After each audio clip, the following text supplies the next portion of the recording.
Hey guys, in this video I'll show you how to create a map in Power BI. That's very easy once you have your report open.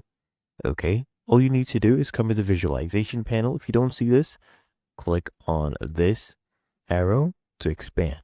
Okay, now from here you can choose different maps. We have filled map, we have, the globe map. Let's go ahead and do filled map. We'll just click on this, brought this map in, and now just select it, place it anywhere you want, and come here to data. Okay. What I'll do, I'll pick region, I'll pick profit. Okay. So there we go. Sum of profit by region.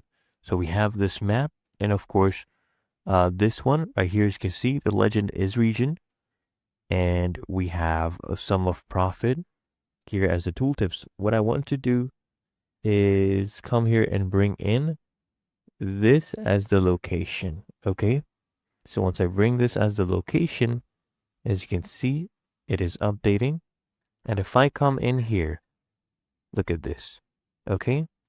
Now we have data populating. So you can see this is the region.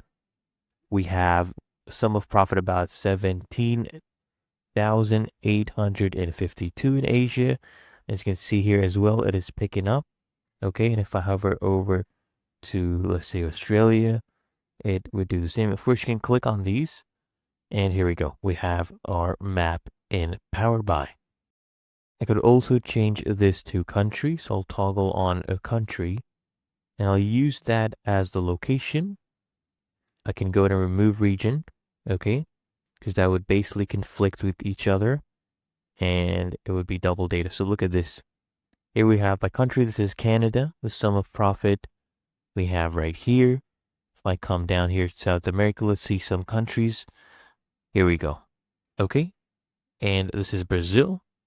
Really that easy and simple. Of course, you can go ahead and format your visuals. You can come to map settings. Okay. Change the styles. Okay. Controls the colors for the fill. So you want to make it green. You can easily go ahead and change the colors. And it's really that easy and simple.